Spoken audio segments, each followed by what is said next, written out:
آپ حضرات کو معلوم ہے کہ کل سورج گرہن ہے اور خبریں یہ آ رہی ہیں کہ 80% سورج کل گرہن ہوگا۔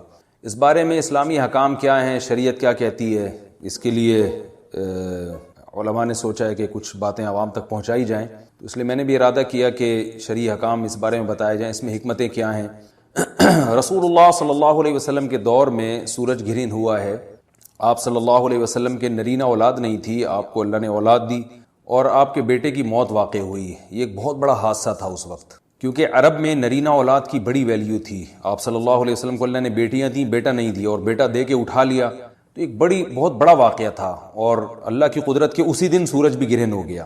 تو عرب یہ کہا کرتے تھے، زمانہ جاہلیت میں یہ بات مشہور تھی کہ کوئی بہت بڑا دنیا میں واقعہ ہوتا ہے تو سورج یا چاند گرہن ہو جاتے ہیں۔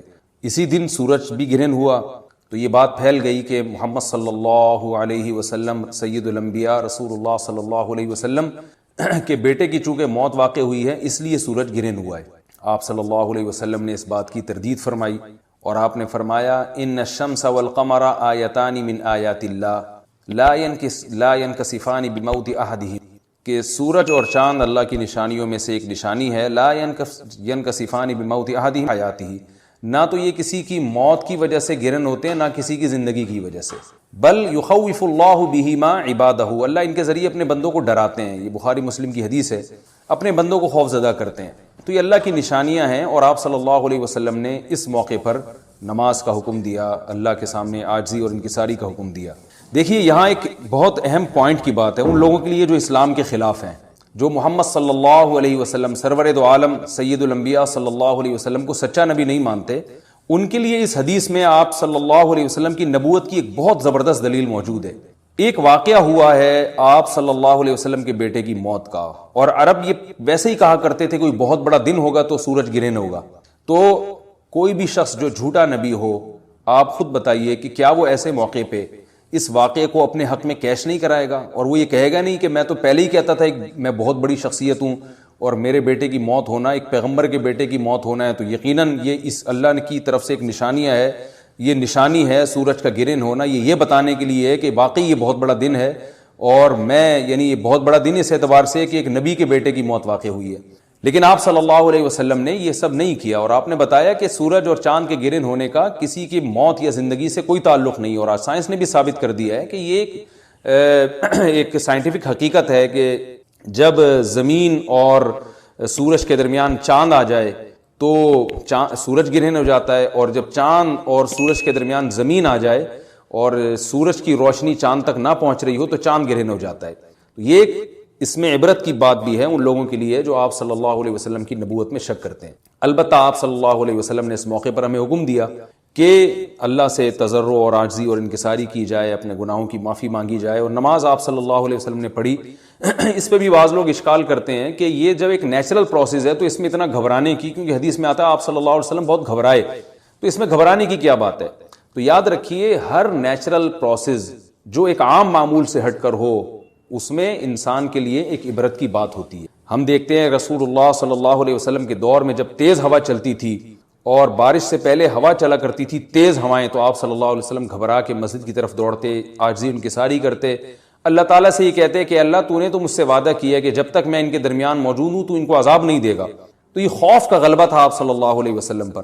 کیوں؟ وجہ اس کی یہ تھی کہ یہی حالات قوم عاد اور قوم سمود پر بھی آئے ہیں۔ قرآن میں آتا ہے نا فَلَمَّا رَأَوْهُ عَارِضًا مُسْتَقْبِلَ أَوْدِيَتِهِمْ قَالُوا هَذَا عَارِضٌ مُمْطِرُنَا بَلْ هُوَ مَا اسْتَعْجَلْتُمْ بِهِ رِيحٌ فِيهَا عَذَابٌ أَلِيمٌ تُدَمِّرُ كُلَّ شَيْءٍ بِأَمْرِ رَبِّهَا فَأَصْبَحُوا لَا يُرَىٰ إِلَّا مَسَاكِنُهُمْ، کہ وہ بادلوں کو دیکھ کے کہنے لگے یہ تو ایک معمول کے مطابق بادل ہیں جو برسیں گے اور بارش ہوگی۔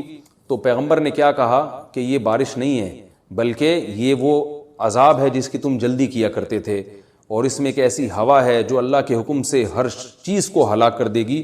اور پھر ان پر ایک ہفتہ عذاب آیا، اور قرآن کہتا ہے کہ وہ ایسے پڑھ کے ہلاک ہو گئے کہ فَتَرَى الْقَوْمَ فِيهَا صَرْعَىٰ كَأَنَّهُمْ أَعْجَازُ نَخْلٍ خَاوِيَةٍ، اے مخاطب اگر تو ان کو دیکھتا تو ایسے لگتا کھجور کے تنے ہیں جو اوندھے پڑے ہوئے ہیں۔ تو ایسے ہوا نے ان کو تہس نہس کر دیا۔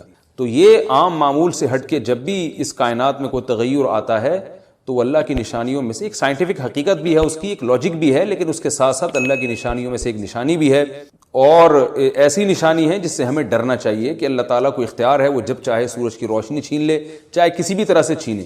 اور یہ بھی ایک سائنٹیفک حقیقت ہے جو آپ صلی اللہ علیہ وسلم کی نبوت پر جس نے ایک مہر لگا دی ہے کہ سورج اور چاند کا گرہن ہونا، اگرچہ اس کی ایک لاجک ہے کہ چاند سورج کے سامنے آ جائے تو سورج گرہن ہو جاتا ہے، لیکن اس بارے میں جو ہماری تحقیق ہے، جو سائنسدان کہتے ہیں کہ یہ وقت یعنی خطرے کا وقت ہوتا ہے، سورج سے ایسی خطرناک ریز نکلتی ہیں جو نقصان کا سبب بن سکتی ہیں، تبھی بعض حضرات سورج کی طرف دیکھنے سے بھی منع کرتے ہیں، اور یعنی نظام میں تھوڑی ایک عام نارمل روٹین سے ہٹ کے اس کائنات کا نظام چلتا ہے، تو اس لیے یہ اس کائنات کے لیے، زمین کے لیے ڈینجرس ہو سکتا ہے، اور جو گریوٹی اور جو کشش کا نظام ہے اس میں بھی خلل واقع ہوتا ہے۔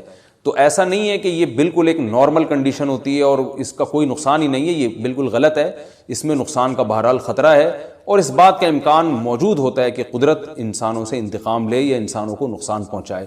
اور ویسے بھی جن کے دلوں میں اللہ کا خوف ہوتا ہے وہ تو ویسے ہی اللہ کے وہم من خشیتہ، قرآن مجید میں اللہ تعالیٰ کے ارشاد ہے کہ مشرکین بار بار یہ سوال پوچھتے تھے قیامت کب آئے گی کب آئے گی، اللہ فرماتے ہیں لیکن جو مومنین ہیں ان کو اس سے غرض نہیں ہے کہ کب آئے گی، والذین آمنوا مشفقون منہا، وہ تو قیامت سے گھبراتے ہیں کہ پتہ نہیں ابھی نہ آ جائے۔ تو جس کے دل میں اللہ کا خوف ہوتا ہے اس کے زندگی گزارنے کا طریقہ کچھ اور ہوتا ہے، وہ بات بات پہ اللہ سے ڈرتا ہے، اس کو اللہ سے ڈرنے کا بہانہ چاہیے، اس کو توبہ کا بہانہ چاہیے۔ تو اس بحث میں پڑھنا کہ یہ تو ایک لاجیکلی ایک سورج کی روشنی غائب ہو جائے گی، وہ ٹھیک ہے، یہ سائنسدانوں کا شعبہ ہے کہ کیوں غائب ہو رہی ہے، ماہرین فلکیات کا شعبہ ہے، لیکن اہل ایمان کا جو کام ہے اس موقع پر، ان کا جو وظیفہ ہے وہ یہ کہیں کہ اللہ کی نشانیوں میں سے ایک نشانی ہے، اللہ اپنی قدرت دنیا میں دکھاتا ہے کہ میں یہ بھی کر سکتا ہوں چاہے کسی بھی طریقے سے کروں، تو ہمیں اس موقع پر بہرحال اللہ کے سامنے جھکنا چاہیے، اپنے گناہوں سے معافی مانگنی چاہیے، اور وہی عمل کرنا چاہیے جو رسول اللہ صلی اللہ علیہ وسلم نے ہمیں بتایا ہے۔ اور اس بارے میں جو توہمات پھیلے ہوئے ہیں اس سے بھی ہمیں اجتناب کرنا چاہیے، جیسے نبی صلی اللہ علیہ وسلم نے عربوں کے وہم کو دور کیا ہے، بھائی اس کا کسی کی موت اور زندگی سے کوئی تعلق نہیں ہے، تو اسی طرح آج کل لوگوں میں ایک سورج اور چاند گرہن ہونے کے بارے میں وہم بھی بہت ہے کہ پتہ نہیں کیا ہو جائے گا، حاملہ عورتیں نہ نکلیں، فلانا نہ کرے، اور فلانا خربوزہ نہ کھائے، اس موقع پر کسی نے تربوز کھا لیا تو یہ ہو جائے گا، الٹی باتیں پتہ نہیں کیا کیا مشہور ہیں، یہ خربوزے تربوز کی تو میں ویسے ہی مثال دے رہا ہوں۔ تو کوئی بھی چیز جب کہنی ہو تو پوری طرح سے اس کی ریسرچ کریں۔ مجھے نہیں پتا حاملہ عورت کو فائدہ ہوتا ہے نقصان ہوتا ہے سورج گرہن ہونے سے، لیکن اگر نقصان بھی ہوتا ہے تو اس کی کوئی مستند دلیل ہونی چاہیے آپ کے پاس، ایسے ہی سنی سنائی باتیں آگے نقل نہ کریں۔ تو بہرحال ہمیں جو کرنے کا کام ہے جو رسول اللہ صلی اللہ علیہ وسلم نے بتایا ہے وہ کام بخاری اور مسلم کی حدیث کے مطابق نماز ہے، انفرادی بھی ہے، جماعت سے بھی ہے، مستحب یہ ہے کہ جماعت سے نماز پڑھی جائے مسجد میں یا کسی بھی میدان میں، اور 2 رکعتیں امام پڑھائیں گے اور اس میں سرن تلاوت بھی کر سکتے ہیں، جہری تلاوت بھی کر سکتے ہیں، دونوں رائے ہیں علماء کی۔ آج کل جہری کو اس لیے ترجیح دی جاتی ہے کہ صلاۃ کسوف میں جو رسول اللہ صلی اللہ علیہ وسلم کی سنت ہے وہ لمبی نماز ہے، تو لمبی نماز پڑھیں گے تو اگر آپ آہستہ آواز سے پڑھیں گے تو لوگوں کو تھکاوٹ کا احساس زیادہ ہوتا ہے، جہری پڑھیں گے تو تھکاوٹ کا احساس کم ہوتا ہے، تو اس لیے دونوں قولوں پہ فتویٰ دیا جاتا ہے، وہ ایک قول راجح ہے اور ایک میں آسانی ہے، تو آسانی اس قول میں ہے کہ جہری تلاوت کی جائے، اس میں لوگوں کو نماز میں کھڑا رہنا آسان ہوتا ہے، تو لمبی سے لمبی نماز پڑھی جائے، اس میں 2 رکعتیں پڑھی جائیں اور خوب طول دیا جائے اس کو، اور اتنا طول دینا کہ لوگوں کا خطرہ ہو کہ نماز ہی چھوڑ کے بھاگ جائیں گے، یہ بہرحال درست نہیں ہے، کیونکہ آپ صلی اللہ علیہ وسلم نے امام کو مقتدیوں کی رعایت کا حکم دیا ہے۔ اور کوئی جماعت سے نماز میں شریک نہیں ہو سکتا تو گھر میں نماز پڑھیں، انفرادی نماز پڑھیں، نماز نہیں پڑھ سکتے تو توبہ استغفار کریں۔ بہرحال یہ پھر مہلت نہیں دیتا، وہ قوم کی کھوپڑی میں بات آئی نہیں۔ پھر صالح علیہ السلام نے کہا کیا نشانی، انہوں نے کہا اس پہاڑ سے اونٹنی نکالیں۔ کتنی بےہودہ بات ہے یا نہیں ہے، کتنا بےہودہ مطالبہ ہے کہ پہاڑ سے کیا نکالیں، اونٹنی۔ صالح علیہ السلام نے پہاڑ کی طرف اشارہ کیا، اس سے اونٹنی نمودار ہوگی، بہت بڑا معجزہ تھا۔ دیکھو جادو اور شعبدے وہ ان میں قرار نہیں ہوتا، جادو کے لیے ایک الگ ماحول چاہیے۔ آپ یہ جو میجک شو دکھاتے ہیں نا، کبوتر نکال رہے ہیں اور یہ کر رہے ہیں، یہ ایک پہلے ماحول بناتے ہیں۔ آپ اگر ان سے کہیں نا یہاں یہ کبوتر نکال کے دکھاؤ، یہ نہیں نکال سکتے۔ بھائی وہ جو چڑیا گھر میں زو میں ممتاز بیگم ہے وہ یہاں نظر آ سکتی ہے، وہ جس پیچھے سے لومڑی آگے سے عورت ہے، وہ ایک خاص ماحول ہوتا ہے، معجزہ ماحول کا محتاج نہیں ہوتا۔ نبی سے مشرکین نے کہا کہ چاند کے 2 ٹکڑے کریں، آپ نے ایسے اشارہ کیا اور چاند کے 2 ٹکڑے ہو گئے۔ تو یہ جو شعبدے ہوتے ہیں نا، یہ ایک مخصوص ماحول میں تاکہ ہم لوگوں کی آنکھوں میں دھول جھونک سکیں، ایسے ہر جگہ نہیں کر سکتے یہ، کیونکہ وہ نظر کو دھوکہ دینا ممکن نہیں ہوتا. تو انہوں نے کہا پہاڑ سے اونٹنی نکالیں. حضرت صالح علیہ السلام نے اشارہ کیا پہاڑ سے. لیکن اب اللہ نے کیا کہا کہ تمہارے مطالبے پر نشانی ہم نے دکھائی ہے, اب یہ اللہ کی اونٹنی ہے, اب اس کا تم نے بہت زیادہ احترام کرنا ہے. اپنے لیے تم نے خود مصیبت کھڑی کر دی ہے. وہ احترام کیا ہے؟ جب یہ پانی پیے گی کوئی جانور پانی گھاٹ کے قریب نہیں آئے. جس جگہ سے یہ کھانا کھائے گی چرے گی گھاس, وہاں کوئی اور قریب نہیں پھٹکنا چاہیے, کیونکہ تم نے کہا نا معجزہ دکھاؤ, اس کے آداب بھی. تو کیا ہوا کہ وہ اتنا پانی پی جاتی کہ ان کے جانوروں کو نقصان ہونا شروع ہو گیا. اب وہ ڈر بھی رہے ہیں مارتے ہوئے اونٹنی کو کہ یار یہ نکلی تو ہمارے سامنے ہی کوئی عذاب نہ آ جائے. لیکن قرآن کہتا ہے وَكَانَ فِي الْمَدِينَةِ تِسْعَةُ رَهْطٍ فِي الْأَرْضِ, شہر میں 9 اوباش لوگ تھے جو بڑے فسادی تھے. ہر جگہ کچھ چھوٹے فسادی ہوتے ہیں کچھ بڑے. انہوں نے مل جل کے پلان بنا کے قوم کو ساتھ لیا اور بالآخر اونٹنی کو قتل. تو اللہ نے حضرت صالح علیہ السلام سے کہا کہ اب اس قوم پر اللہ کا عذاب آئے گا, آپ جو لوگ آپ کے ساتھ ایمان لائے ہیں ان کو لے کے بستی سے نکل جائیں. یہی ہوا کہ اللہ تعالیٰ نے قوم سمود کو, وَأَمَّا ثَمُودُ فَأُهْلِكُوا بِالطَّاغِيَةِ, بہت طاقتور تھے نا, ایک زوردار آواز کے ذریعے ان کے کلیجے پھٹ گئے, پوری قوم برباد ہو گئی اور ان کے کھنڈرات آج بھی موجود ہیں. زلزلہ بھی آیا اور زوردار آواز بھی. اس سے ہمیں یہ سبق ملتا ہے کہ دیکھو جب تک غیب پہ معاملہ رکھا ہے نا اللہ نے تو اللہ مہلت بھی دی. جب غیب پہ معاملہ ہے تو اللہ کیا کرتا ہے؟ مہلت بھی, کہ آج نہیں کل ایمان لے آؤ, آج نہیں کل ایمان لے آؤ, آج نہیں کل. لیکن جب اللہ بڑی نشانی دکھا دیتا ہے نا تو پھر اللہ کے ہاں مہلت کا دروازہ بھی بند ہو جائے. عیدوں کے خون کی خوشبو سونگی ہے نا, میں بہت ڈر گیا تھا. آپ کہہ رہے ہیں بڑا خوش ہو گیا, وہ ڈر گیا کہ اتنی بڑی نشانی اللہ ہمیں دکھا رہا ہے. بھائی کوئی مرنے کے بعد اس میں سے کبھی زندگی میں نہیں دیکھا ہوگا خوشبو آتی ہو, لیکن شہید کے خون سے کیا, ایک نہیں ہم نے بہت سے شہداء میں دیکھا ہے کہ شہید ہوئے اور خون میں کیا آ رہی ہے خوشبو. یہاں مفتی عتیق الرحمان شہید ہوئے تھے نا, بڑے عالم تھے, درس قرآن دیتے تھے, دہشت گردوں نے ان کو شہید کر دیا. 6 مہینے بعد بھی جب قبر کھولی ہے نا تو اس میں سے خوشبو آ رہی تھی. ان کا بیٹا میرا شاگرد ہے, وہ میں نے خود نہیں سونگی, ان کے بیٹے نے مجھے بتایا. بیٹا میرا شاگرد ہے, میں اس کو جانتا ہوں. 6 مہینے بعد وہ پانی آ گیا تھا, تو کہہ رہے میت بھی سلامت اور اس میں سے, تو چونکہ میں نے تو شہداء کے خون کی خوشبو سونگی بھی ہے. تو یہ بڑی بڑی نشانیاں انسان دیکھتا ہے تو ہم تو لرز جاتے ہیں کہ اب اللہ نے دکھا دیا ہے نا گویا تو اپنی آنکھوں سے, اب کیسے اللہ کی آیتوں کو جھٹلاؤ. تو اس لیے ایک عالم نے بڑی پیاری بات کہی. انہوں نے کہا کہ دیکھو بنی اسرائیل نے بچڑے کی عبادت کی, ان کو جب جرم کا احساس ہوا تو انہوں نے توبہ کی. اللہ نے کہا توبہ ایسے قبول نہیں کروں گا, بلکہ جنہوں نے عبادت کی ہے وہ اپنے آپ کو قتل کے لیے پیش کریں, جنہوں نے عبادت نہیں کی وہ عبادت کرنے والوں کو قتل کر دیں. تو جو قتل ہونے کے لیے تیار ہو جائے, گردن اڑوا دے گا, وہ بخشا جائے گا. بات آ رہی ہے سمجھ میں؟ نہیں آ رہی میرا خیال. تو اب یعنی خالی پیلی کی توبہ نہیں قبول کروں گا میں. جبکہ اس امت کے بارے میں کیا ہے کہ جب بھی کوئی گناہ ہو, بھلے شرک ہو جائے, آپ تنہائی میں جا کے 2 آنسو بہائیں, آنسو نہیں بھی آ رہے تو رونے کی صورت بنا دیں, اللہ سے معافی مانگ لیں کہ اللہ معاف کر دے. اللہ کیا کر دے گا؟ معاف. اللہ یہ نہیں کہے گا کہ نہیں یہ سزا ہے. کچھ گناہ میں تو کفارے ہیں, وہ تو کفارے کے طور پر ہیں, وہ توبہ کے طور پہ نہیں ہے. لیکن توبہ قبول کرنے کے لیے اللہ آپ سے کوئی سزا کا مطالبہ نہیں کرتا کہ یہ سزا اپنے آپ کو دو. فرق کیا ہے؟ بنی اسرائیل جو تھے حضرت موسیٰ سے ہر بات پہ دلیل کا مطالبہ کرتے تھے. کہتے تھے یہ تورات جو آپ کو کوہ طور پہ ملی ہے نا, ہماری طرف سے 70 بندے جا کے اپنی آنکھوں سے پھر مانیں گے, ہم دلیل ہونی چاہیے ہمارے پاس. پھر کہنے لگے ہم اللہ کو اپنی آنکھوں سے دیکھیں گے. ہر بات پہ کیا کر رہے ہیں؟ بےہودہ مطالبے.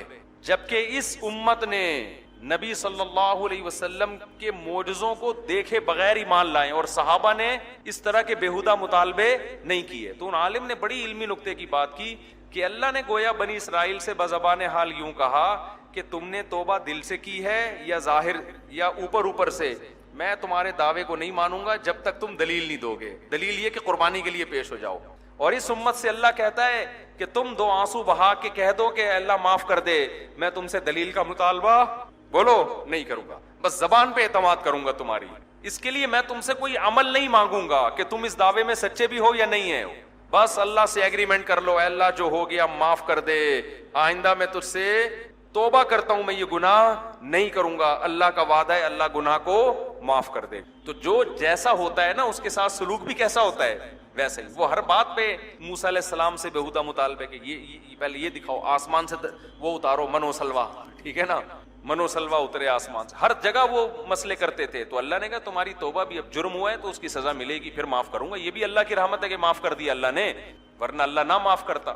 تو غیب پر ایمان جو ہے نا، غیب پر ایمان، اس میں انسان کو مہلت ملتی ہے سدھرنے کی، غیر مسلم کو بھی مہلت ملتی ہے. اسی میں بس ایک قرآن کی آیت پڑھ کے میں اپنے بیان کو ختم کرتا ہوں. آج حضرت موسیٰ علیہ السلام کا واقعہ بھی بہت تفصیل سے آیا، لیکن وہ آگے بھی آئے گا، ہم وہیں پڑھیں گے. قرآن مجید میں اللہ نے کیا فرمایا جو ہم نے کل پڑھا ہے، اس میں یہ آیت رہ گئی تھی کہ هل ينظرون الا ان تأتيهم الملائكة او يأتي ربك او يأتي بعض آیات ربك. خوب سمجھ لیں یہ آیت، بس یہ آخری آیت ہے. اللہ تمام انسانوں سے، چاہے وہ مسلمان ہو یا غیر مسلم، اسلام کے برحق ہونے کے دلائل دیتے ہیں. دلائل دینے کے بعد اللہ کہتے ہیں کہ اب بتاؤ کیا تم انتظار کر رہے ہو کہ آسمان سے تمہیں فرشتے اترتے ہوئے نظر آئیں، یا اللہ آسمان سے اتر کے نیچے آئے، یا کوئی ایسی اس سے بڑی کوئی نشانی دیکھ کر ایمان لے کر آؤ گے یا توبہ کرو گے؟ یعنی اب تو یہی رہ گیا ہے، یہی ہے نا کہ اتنی بڑی کوئی چیز تمہیں نظر آ جائے جس سے تمہارے پاس پھر نو کا آپشن ختم ہو جائے. اب یہی رہ گیا کہ اللہ آسمان سے اتر کے آئے اور بولے میں اللہ ہوں. جیسے ایتھیس لوگ کہتے ہیں نا اللہ ہے تو نظر کیوں نہیں آتا، تو ابھی جب نظر ہی آ جائے گا تو پھٹا ہی ختم ہو جائے گا نا، پھر آزمائش کہاں سے ہے؟ پھر آزمائش تھوڑی ہے. یہ تو اللہ کہہ رہے میری نشانیوں سے مجھے پہچانو. تو قرآن کہتا ہے کہ کیا تم انتظار کر رہے ہو کہ ایسی کوئی نشانی نظر آئے؟ تو پھر قرآن دھمکی دیتا ہے یوم یاتی بعض آیات ربک. یاد رکھو جب اللہ اپنی بعض نشانیوں میں سے کوئی نشانی، بڑی نشانی دکھائے گا، کوئی بڑی نشانی اللہ جب دکھائے گا تو پھر ہوگا کیا؟ لا ينفع نفسا ایمانها لم تکن آمنت من قبل. نشانی کو دیکھنے کے بعد اگر کوئی غیر مسلم ایمان لائے گا اللہ اس کے ایمان کو قبول نہیں کرے. آئی بات سمجھ؟ او کسبت فی ایمانها خیرا، اور اگر مسلمان نے اس نشانی کو دیکھنے کے بعد گناہوں سے توبہ کر لی تو اللہ اس کی توبہ بھی قبول نہیں کرے گا. یہاں تک آیت سمجھ میں آئی ہے کہ تم یہ کہتے ہو نا اتنے اللہ نے دلائل دے دیے، تمہیں جانوروں کے دودھ کی مثالیں دے دیں، تمہیں اللہ نے نباتات کی مثالیں دے دی، کیسے انار کو دیکھو کیسے پکتا ہے، پھلوں کو دیکھو کیسے پکتے ہیں، ذات الاکمام کیسے خوشوں میں جڑے ہوتے ہیں. یہ سب آٹومیٹک نہیں ہو سکتا. کچھ دن پہلے ہم مور دیکھ کر آئے، وہ پروں کو پھیلا کے کھڑا ہوا تھا، خوبصورت پر، اس کے اتنی خوبصورت ڈیزائننگ، ایسا لگتا ہے گھنٹوں گھنٹوں بیٹھ کر کسی نے پینٹنگ کی ہے. یہ بہت بڑی نشانی ہے خدا کے وجود کی. اور آپ کہو یہ ایوالو ہوا ہے بھائی، یہ رنگ کے ڈبے اس میں ایوولوشن کا نتیجہ ہے. آج تک کسی عمارت میں ایسے رنگ کے ڈبے کیوں نہیں ہوئے؟ جانور نے اپنے آپ کو اتنا خوبصورت بنا لیا، اتنی خوبصورت ساڑی جیسی اس کی دم، اور وہی کیوں ایسے پروں کو پھیلا کے کھڑا ہوتا ہے؟ کوا کیوں نہیں کرتا یہ عمل؟ مور کو یہ احساس ہے کہ میرے اندر خدا نے حسن رکھا ہے، لہذا وہ اپنے پروں کی نمائش کرتا ہے. کوا یہ کام نہیں کرتا. یہ جانور کے اتنی سی کھوپڑی میں اتنی ذہانت ڈالی کس نے ہے؟ سرخاب کے پروں کو دیکھ لو کتنے خوبصورت، یار کیا کلر ہوتا ہے. طوطوں کو دیکھ لو، مچھلیوں کے کلر دیکھو، آپ پھولوں کے کلر دیکھ لو، خوشبو دیکھ لو. تو یہ ساری چیزیں اس کی علامت. تو اللہ کہتے ہیں اتنی ساری نشانیاں دیکھنے کے بعد بھی سمجھ میں بات نہیں آ رہی نا، تو اللہ کہتے ہیں ٹھہرو، ہم تمہیں اپنی ایک بڑی نشانی دکھائیں گے. لیکن جب وہ نشانی تم دیکھو گے نا تو جو غیر مسلم ہوگا اس کا اسلام لانا قبول نہیں ہوگا، اور جو مسلمان جس نے اب تک گناہوں سے توبہ نہیں کی وہ نشانی دیکھنے کے بعد توبہ کرے گا، اس کی توبہ قبول نہیں ہوگی. وہ نشانی ہے کون سی؟ اس کا حدیث میں تذکرہ ہے، صحیح حدیث. وہ حدیث میں یہ ہے، رسول اللہ صلی اللہ علیہ وسلم نے فرمایا قرب قیامت میں ایک دن ایسا آئے گا کہ لوگ انتظار کریں گے کہ سورج کے ہونے کا ٹائم ہو گیا ہے، مگر سورج مارکیٹ سے، یہ میں اپنے الفاظ میں بیان کر رہا ہوں، سورج مارکیٹ سے کیا ہے، صدیوں سے ہوتا آ رہا ہے نا بھائی، کراچی میں اتنے بجے اور فلاں جگہ اتنے بجے، لیکن سورج نہیں طلوع ہوگا. یہاں تک کہ لوگ پریشان ہو جائیں گے کہ سورج گیا کہاں، اندھیرا ہی اندھیرا. 3 دن 3 راتوں کے برابر لمبی رات ہو جائے گی. پھر آپ صلی اللہ علیہ وسلم نے فرمایا سورج کہاں سے طلوع ہوگا؟ مغرب سے. یہ جو ملحد لوگ ہیں نا جنہوں نے سائنس کو باپ بنایا ہوا ہے، ہر چیز میں کیا کہتے ہیں، یہ سائنٹیفک ثبوت نہیں ہے قبر کے عذاب، سائنٹیفک ثبوت نہیں ہے جنت کا. بھائی سائنس اس مادی دنیا کی چیزیں جانتی ہے، اسلام کی کوئی بات سائنس کی اگینسٹ نہیں ہے. کبھی بھی اسلام نے کوئی ایسی بات نہیں کی جو سائنس کے خلاف، لیکن اسلام یہ کہہ رہا ہے کہ خدا سائنس سے بڑھ کر ہے. سمجھ رہے ہو؟ عیسیٰ علیہ السلام جب مردے کو کہتے تھے زندہ ہو جا، کوئی سائنٹیفک لاجک نہیں تھی، لیکن یہ کام کون کر رہا تھا؟ اللہ. اللہ نے عیسیٰ کو بغیر باپ کے پیدا کیا، کوئی سائنٹیفک لاجک نہیں ہے، لیکن اللہ کہتے ہیں سائنس بنانے والا بھی میں ہوں، ان اسباب کے تانے بانے میں تمہیں پرونے والا بھی میں ہوں، تو میں اس کا محتاج نہیں ہوں. سمجھتے ہیں؟ میں تھوڑی محتاج ہوں ان چیزوں کا.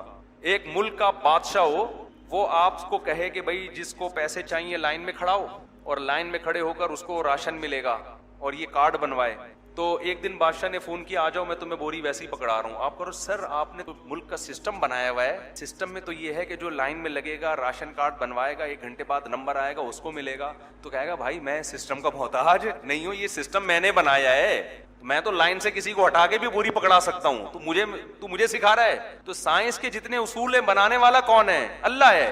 تو اللہ کو یہ آپ بول رہے کہ وہ ان اصولوں کا محتاج ہے. اللہ کہہ رہے میں آگ میں جلانے کی طاقت میں نے رکھی ہے، لیکن آگ خدا نہیں بن گئی ہے. ابراہیم کو آگ میں ڈالا، میں نے نہیں جلنے دیا.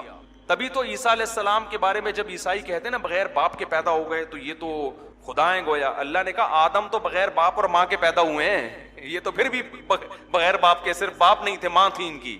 تو جو خدا آدم کو بغیر باپ اور ماں کے پیدا کر سکتا ہے وہ کسی سبب کا محتاج نہیں ہے. تبھی تو سائنس کو دھوکا ہوا ہے، وہ پریشان ہے کہ انسان پیدا کیسے ہو گیا. تبھی تو پھینکتے رہتے ہیں کہ بندر سے بنا ہے، بن مانس سے بنا ہے، پھر 20 قسم کے اشکالات ہوتے ہیں. بن مانس سے بنتے ہوئے درمیان والا کہاں گیا؟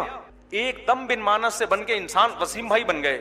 ابے اگر ایوالو ہوا ہے یہ تو بن مانس کی اگلی نسل کہاں گئی؟ اس کے بعد بھی ایک نسل آئی ہوگی، اس کے بعد بھی ایک نسل آئی ہوگی، آہستہ آہستہ ایوالو ہوتا ہے نا.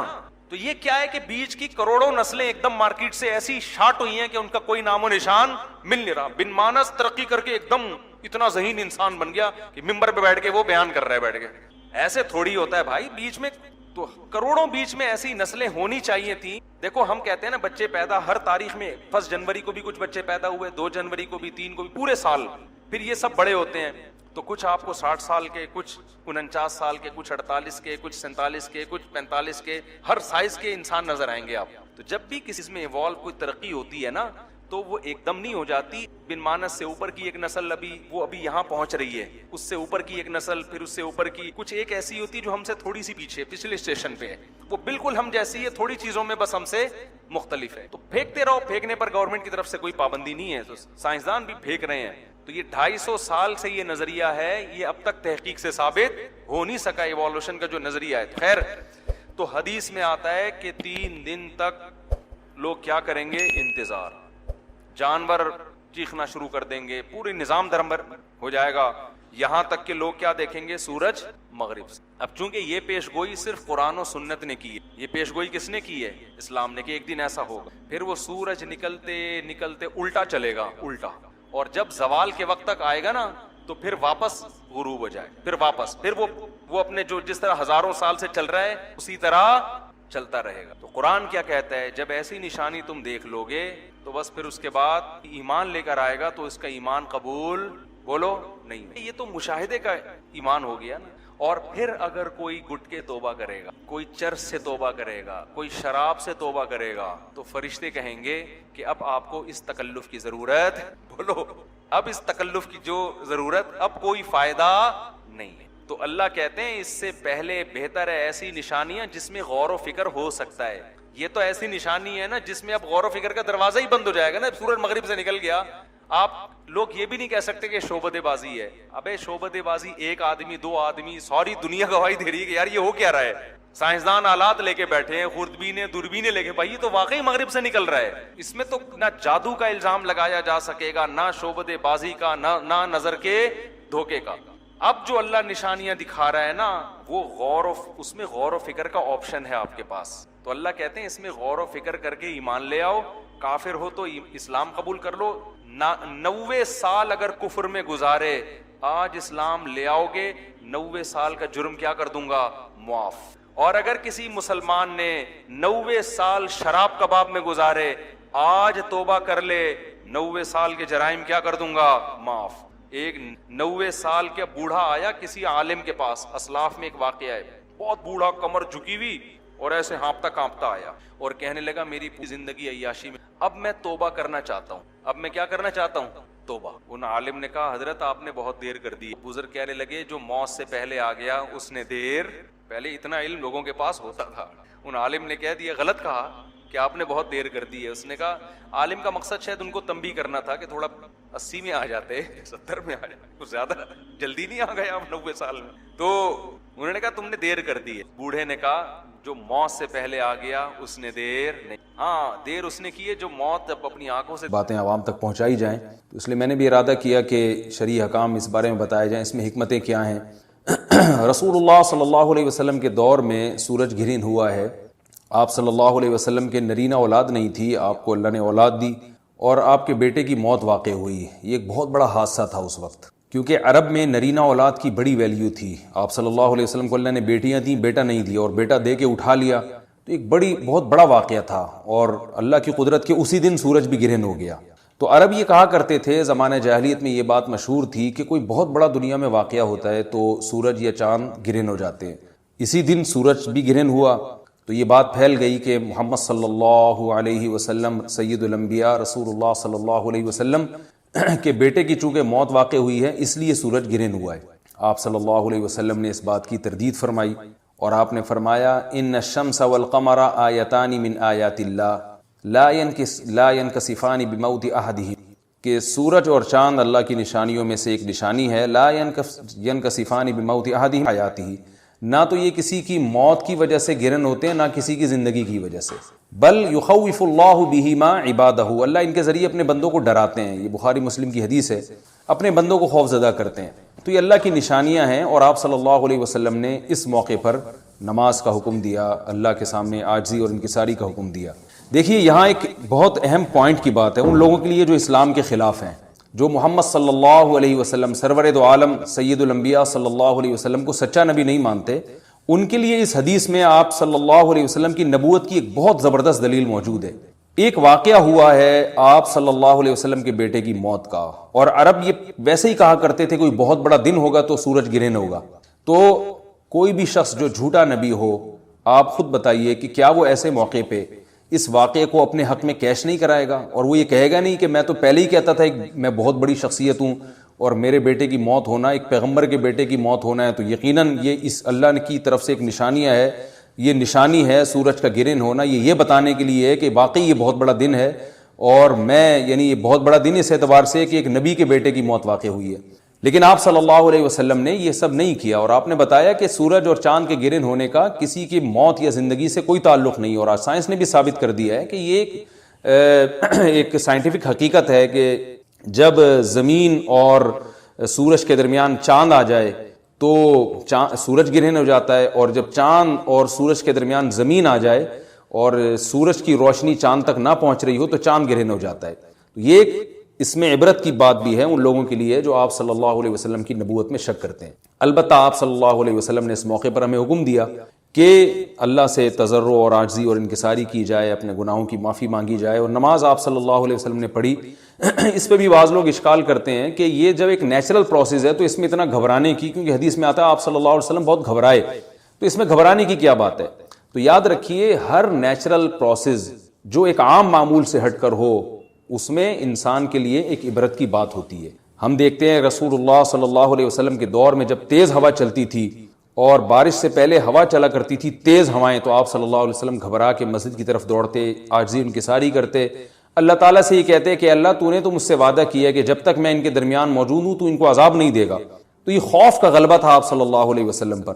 کیوں؟ وجہ اس کی یہ تھی کہ یہی حالات قوم عاد اور قوم سمود پر بھی آئے ہیں۔ قرآن میں آتا ہے نا فَلَمَّا رَأَوْهُ عَارِضًا مُسْتَقْبِلَ أَوْدِيَتِهِمْ قَالُوا هَذَا عَارِضٌ مُمْطِرُنَا بَلْ هُوَ مَا اسْتَعْجَلْتُمْ بِهِ رِيحٌ فِيهَا عَذَابٌ أَلِيمٌ تُدَمِّرُ كُلَّ شَيْءٍ بِأَمْرِ رَبِّهَا فَأَصْبَحُوا لَا يُرَىٰ إِلَّا مَسَاكِنُهُمْ، کہ وہ بادلوں کو دیکھ کے کہنے لگے یہ تو ایک معمول کے مطابق بادل ہیں جو برسیں گے اور بارش ہوگی۔ تو پیغمبر نے کیا کہا کہ یہ بارش نہیں ہے بلکہ یہ وہ عذاب ہے جس کی تم جلدی کیا کرتے تھے، اور اس میں ایک ایسی ہوا ہے جو اللہ کے حکم سے ہر چیز کو ہلاک کر دے گی۔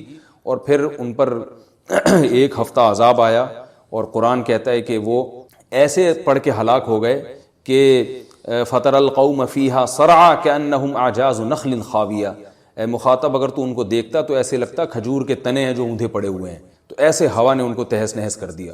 تو یہ عام معمول سے ہٹ کے جب بھی اس کائنات میں کوئی تغیر آتا ہے تو وہ اللہ کی نشانیوں میں سے ایک سائنٹیفک حقیقت بھی ہے، اس کی ایک لاجک بھی ہے، لیکن اس کے ساتھ ساتھ اللہ کی نشانیوں میں سے ایک نشانی بھی ہے، اور ایسی نشانی ہے جس سے ہمیں ڈرنا چاہیے کہ اللہ تعالیٰ کو اختیار ہے، وہ جب چاہے سورج کی روشنی چھین لے، چاہے کسی بھی طرح سے چھینے۔ اور یہ بھی ایک سائنٹیفک حقیقت ہے جو آپ صلی اللہ علیہ وسلم کی نبوت پر جس نے ایک مہر لگا دی ہے کہ سورج اور چاند کا گرہن ہونا، اگرچہ اس کی ایک لاجک ہے کہ چاند سورج کے سامنے آ جائے تو سورج گرہن ہو جاتا ہے، لیکن اس بارے میں جو ہماری تحقیق ہے، جو سائنسدان کہتے ہیں کہ یہ وقت یعنی خطرے کا وقت ہوتا ہے، سورج سے ایسی خطرناک ریز نکلتی ہیں جو نقصان کا سبب بن سکتی ہیں، تبھی بعض حضرات سورج کی طرف دیکھنے سے بھی منع کرتے ہیں، اور یعنی نظام میں تھوڑی ایک عام نارمل روٹین سے ہٹ کے اس کائنات کا نظام چلتا ہے، تو اس لیے یہ اس کائنات کے لیے، زمین کے لیے ڈینجرس ہو سکتا ہے، اور جو گریوٹی اور جو کشش کا نظام ہے اس میں بھی خلل واقع ہوتا ہے۔ تو ایسا نہیں ہے کہ یہ بالکل ایک نارمل کنڈیشن ہوتی ہے اور اس کا کوئی نقصان ہی نہیں ہے، یہ بالکل غلط ہے، اس میں نقصان کا بہرحال خطرہ ہے، اور اس بات کا امکان موجود ہوتا ہے کہ قدرت انسانوں سے انتقام لے یا انسانوں کو نقصان پہنچائے۔ اور ویسے بھی جن کے دلوں میں اللہ کا خوف ہوتا ہے وہ تو ویسے ہی اللہ کے وَهُم مِّن خَشْيَتِهِ، قرآن مجید میں اللہ تعالیٰ کے ارشاد ہے کہ مشرکین بار بار یہ سوال پوچھتے تھے قیامت کب آئے گی کب آئے گی، اللہ فرماتے ہیں لیکن جو مومنین ہیں ان کو اس سے غرض نہیں ہے کہ کب آئے گی، والذین آمنوا مشفقون منها، وہ تو قیامت سے گھبراتے ہیں کہ پتہ نہیں ابھی نہ آ جائے۔ تو جس کے دل میں اللہ کا خوف ہوتا ہے اس کے زندگی گزارنے کا طریقہ کچھ اور ہوتا ہے، وہ بات بات پہ اللہ سے ڈرتا ہے، اس کو اللہ سے ڈرنے کا بہانہ چاہیے، اس کو توبہ کا بہانہ چاہیے۔ تو اس بحث میں پڑھنا کہ یہ تو ایک لاجیکلی ایک سورج کی روشنی غائب ہو جائے گی، وہ ٹھیک ہے، یہ سائنسدانوں کا شعبہ ہے کہ کیوں غائب ہو رہی ہے، ماہرین فلکیات کا شعبہ ہے، لیکن اہل ایمان کا جو کام ہے اس موقع پر، ان کا جو وظیفہ ہے وہ یہ کہیں کہ اللہ کی نشانیوں میں سے ایک نشانی ہے، اللہ اپنی قدرت دنیا میں دکھاتا ہے کہ میں یہ بھی کر سکتا ہوں چاہے کسی بھی طریقے سے کروں، تو ہمیں اس موقع پر بہرحال اللہ کے سامنے جھکنا چاہیے، اپنے گناہوں سے معافی مانگنی چاہیے، اور وہی عمل کرنا چاہیے جو رسول اللہ صلی اللہ علیہ وسلم نے ہمیں بتایا ہے۔ اور اس بارے میں جو توہمات پھیلے ہوئے ہیں اس سے بھی ہمیں اجتناب کرنا چاہیے، جیسے نبی صلی اللہ علیہ وسلم نے عربوں کے وہم کو دور کیا ہے، بھائی اس کا کسی کی موت اور زندگی سے کوئی تعلق نہیں ہے، تو اسی طرح آج کل لوگوں میں ایک سورج اور چاند گرہن ہونے کے بارے میں وہم بھی بہت ہے کہ پتہ نہیں کیا ہو جائے گا، حاملہ عورتیں نہ نکلیں، فلانا نہ کرے اور فلانا خربوزہ نہ کھائے، اس موقع پر کسی نے تربوز کھا لیا تو یہ ہو جائے گا، الٹی الٹی باتیں پتہ نہیں کیا کیا مشہور ہیں، یہ خربوزے تربوز کی تو میں ویسے ہی مثال دے رہا ہوں۔ تو کوئی بھی چیز جب کہنی ہو تو پوری طرح سے اس کی ریسرچ کریں، مجھے نہیں پتا حاملہ عورت کو فائدہ ہوتا ہے نقصان ہوتا ہے سورج گرہن ہونے سے، لیکن اگر نقصان بھی ہوتا ہے تو اس کی کوئی مستند دلیل ہونی چاہیے آپ کے پاس، ایسے ہی سنی سنائی باتیں آگے نقل نہ کریں۔ تو بہرحال ہمیں جو کرنے کا کام ہے، جو رسول اللہ صلی اللہ علیہ وسلم نے بتایا ہے، وہ کام بخاری اور مسلم کی حدیث کے مطابق نماز ہے، انفرادی بھی ہے، جماعت سے بھی ہے، مستحب یہ ہے کہ جماعت سے نماز پڑھی جائے مسجد میں یا کسی بھی میدان میں، اور 2 رکعتیں امام پڑھائیں گے اور اس میں سرن تلاوت بھی کر سکتے ہیں، جہری تلاوت بھی کر سکتے ہیں، دونوں رائے ہیں علماء کی۔ آج کل جہری کو اس لیے ترجیح دی جاتی ہے کہ صلاۃ کسوف میں جو رسول اللہ صلی اللہ علیہ وسلم کی سنت ہے وہ لمبی نماز ہے، تو لمبی نماز پڑھیں گے تو اگر آپ آہستہ آواز سے پڑھیں گے تو لوگوں کو تھکاوٹ کا احساس زیادہ ہوتا ہے، جہری پڑھیں گے تو تھکاوٹ کا احساس کم ہوتا ہے، تو اس لیے دونوں قولوں پہ فتویٰ دیا جاتا ہے، وہ ایک قول راجح ہے اور ایک میں آسانی ہے، تو آسانی اس قول میں ہے کہ جہری تلاوت کی جائے، اس میں لوگوں کو نماز میں کھڑا رہنا آسان ہوتا ہے، تو لمبی سے لمبی نماز پڑھی جائے، اس میں 2 رکعتیں پڑھی جائیں اور خوب طول دیا جائے اس کو، اور اتنا طول دینا کہ لوگوں کا خطرہ ہو کہ نماز ہی چھوڑ کے بھاگ جائیں گے، یہ بہرحال درست نہیں ہے، کیونکہ آپ صلی اللہ علیہ وسلم نے امام کو مقتدیوں کی رعایت کا حکم دیا ہے۔ اور کوئی جماعت سے نماز میں شریک نہیں ہو سکتا تو گھر میں نماز پڑھیں، انفرادی نماز پڑھیں، نماز نہیں پڑھ سکتے تو توبہ استغفار کریں۔ بہرحال یہ وقت جو ہے توبہ استغفار کا ہے، اپنے گناہوں سے معافی مانگنے کا ہے۔ آیا کہ تمہیں تاریخ سے کیا لینا دینا ہے، ہم کیوں بتائیں؟ کسی چیز کی تاریخ اگر کسی کو معلوم نہ ہو تو اس سے یہ لازم نہیں آتا کہ ایسا دن واقع ہوگا ہی نہیں، مصلحت ہے۔ جیسے موسیٰ علیہ السلام کو اللہ نے کوہ طور پہ بلایا تو حضرت موسیٰ سے اللہ نے فرمایا اکاد اخفیہا، اے موسیٰ قیامت آئے گی لیکن اس کا ٹائم اور وقت کسی کو نہیں بتاؤں گا، اسی اللہ کی مرضی ہے، نہیں بتایا اللہ نے۔ تو اللہ نے فرمایا کہ وَيَقُولُونَ مَتَىٰ هَٰذَا الْوَعْدُ إِن كُنتُمْ صَادِقِينَ، اے نبی آپ سے کہتے ہیں اگر سچے ہو تو ٹائم بتاؤ کب آئے گی۔ وَيَقُولُونَ مَتَىٰ هَٰذَا الْوَعْدُ إِن كُنتُمْ صَادِقِينَ قُلْ إِنَّمَا الْعِلْمُ عِندَ اللَّهِ، کہہ دیجئے اس کا علم صرف کس کے پاس ہے؟ اللہ کے پاس ہے. وَإِنَّمَا أَنَا نَذِيرٌ مُبِينٌ. اگر میں نے قیامت لانی ہوتی تو میں بتاتا, لانے والا اللہ ہے, وہ نہیں بتا رہا تو میں کہاں سے بتاؤں تمہیں بھائی؟ کیسی صاف باتیں ہیں نا. اللہ نہ کرے محمد صلی اللہ علیہ وسلم جھوٹے نبی ہوتے, معاذ اللہ, تو بتا دیتے فلاں تاریخ کو آئے گی, 100 سال کے بعد آئے گی. آپ کہتے ہیں یہ جتنے لوگ ہیں 100 سال کے اندر تو میں بھی چلا جاؤں, وہ بھی چلیں گے, تو بھائی جو جھوٹا نبی ہوتا ہے کہہ رہے بھائی میری دکانداری تو چلی جائے گی نا, باقی لوگ بھاڑ میں جو مرضی کریں بھاڑ میں جائیں, مجھے اس سے کیا ہے؟ کیا خیال ہے بھائی؟ وہ کچھ بھی کہہ دیتے, کہتے چلو میں 100 سال کے بعد کا ٹائم بتا دیتا ہوں, اور 100 سال سے پہلے تو ہم بھی چلے جائیں گے, یہ سارے دنیا سے چلے جائیں گے. بعد والے اگر مجھے جھوٹا سمجھتے بھی ہیں تو جب دنیا سے میں چلا ہی گیا تو میں نے جو مالی جو مفاد حاصل کرنے تھے, عزت حاصل کرنی تھی, پیسہ حاصل کرنا تھا, خواہشات پوری کرنی تھی, میرے تو مزے ہو ہی جائیں گے نا.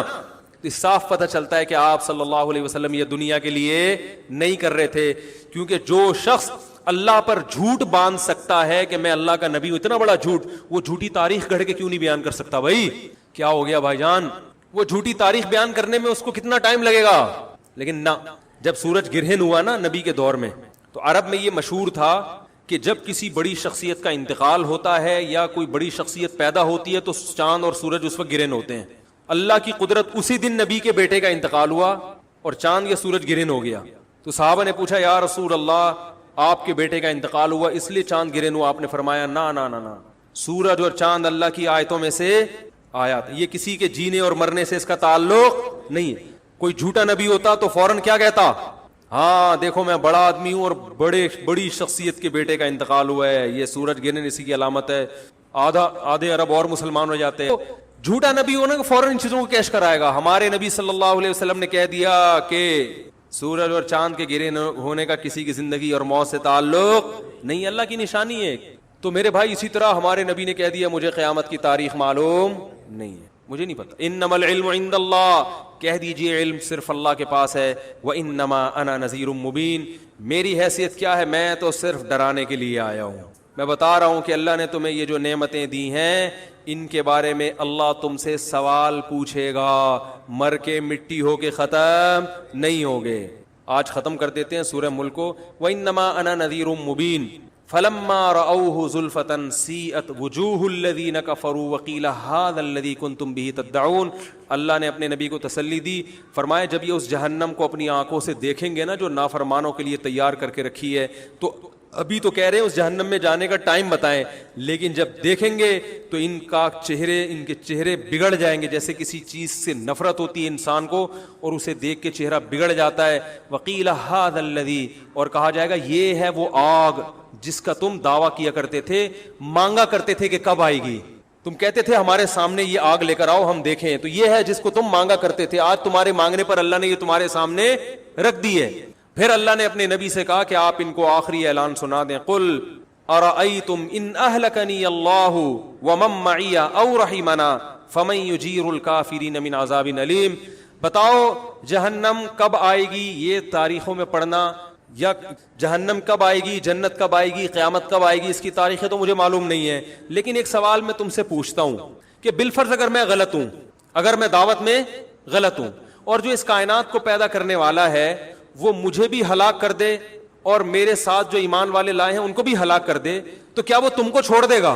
تم تو صاف انکار کر رہے ہو اس کا, تمہیں کیسے چھوڑ دے گا وہ؟ اگر میں دنیا میں ہلاک ہو بھی گیا, تمہارے قتل کرنے سے ہلاک ہو گیا, تمہارے نقصان پہنچانے سے چلا گیا, اپنی مشن میں بالفرض ناکام ہو گیا, تو تم مجھے یہ بتاؤ کہ جو رب مجھے ہلاک کر سکتا ہے وہ اپنے انکار کرنے والوں کو جو سرے سے اس کو مانتے ہی نہیں ہے, نہ اس کے قانون کو فالو کرتے ہیں, ان کو اس اللہ کے عذاب سے کون بچائے گا؟ یہ بھی ایک سمجھانے کا انداز ہوتا ہے. اور پھر اللہ نے ایک دلیل, قل هو الرحمن آمنا به وعلیہ توکلنا, اور اے نبی ان سے کہہ دیجئے وہ اللہ صرف اللہ نہیں ہے, اس کی صفت ہے رحمت کرنے والا. تو جب وہ بغیر مستحق ہونے کے اتنی رحمت کرتا ہے, ہم اگر ان حالات میں اس کے دین پر قائم رہیں گے اور اس کے دین کی تبلیغ کرتے رہیں گے اور تمہاری ان بیہودہ سوالات کی پرواہ نہیں کریں گے, تو اور اس پر ہم ایمان بھی لائے ہیں, تو ہمیں اس رب سے بڑی امیدیں ہیں. قل هو الرحمن آمنا به وعلیہ توکلنا, اور اسی پر اعتماد کر کے ہم اسلام کو فالو کر رہے ہیں. تو ہمیں تو اپنے مشن کے صحیح ہونے پر اطمینان بھی ہے, اور جیسے بھی حالات ہمارے سامنے آ جائیں ہمیں اس پر بھی اطمینان ہے کہ وہ ہمارے حق میں بہتر ہی ہوں گے, چاہے وہ ظاہری لحاظ سے نقصان دہ کیوں نہ ہو. قل هو الرحمن آمنا به وعلیہ توکلنا فستعلمون من هو فی ضلال مبین, تمہیں ان قریب پتہ چل جائے گا کھلی ہوئی گمراہی میں کون پڑا ہوا تھا. اور پھر اللہ نے آخری آیت جو سورہ ملک کی نازل کی, اس میں اللہ نے اپنی ایک اور قدرت کو بیان کیا کہ سورت کو ختم ہوتے ہوتے ایک اور میں اپنی نشانی بیان کر دوں ان لوگوں کے لیے جو اللہ کو نہیں مانتے, یا اللہ کو مانتے ہیں مگر اس کی نہیں مانتے, یا اللہ کے ساتھ شریک کرتے ہیں. سورہ ملک میں بڑی نشانیاں بیان کی نا, آسمان کے ستاروں کا بھی تذکرہ کیا, ہواؤں میں اڑتے ہوئے پرندوں کا بھی تذکرہ کیا, زمین کے مسخر ہونے کا بھی تذکرہ کیا, بہت ساری نشانیاں بیان کی. سورت کا جو اختتام ہے ایک نشانی پر, قل ارأیتم ان اصبح ماؤکم غورا. مجھ پر لوگ اکثر یہ اعتراض کرتے ہیں عقلی باتیں بہت کرتے ہیں, عقلی باتیں. تو بھائی اسلام تو نام ہی عقل کا ہے, قرآن بار بار عقل استعمال کرنے کا حکم دے رہا ہے نا, قرآن میں عقلی دلیلیں زیادہ ہیں. بہت مشکل ہے, ابے کیا ہو گیا, بہت مشکل نہیں ہے, بہت آسان ہے سمجھانا. یہ میری تکیہ کلام بن گیا ہے نا, کیا کروں میں, مجبور ہوں. بہت آسان ہے سمجھانا, اب پھر مزہ نہیں آئے گا. تو قرآن نے عقلی دلائل بہت دیے ہیں. سورج کا اختتام کس پر ہو رہا ہے, ایک عقلی دلیل پر, کہ عقل استعمال کرو. Thanks for watching. Don't forget to like, comment, share and subscribe to Mufti Tariq Masood Speeches channel.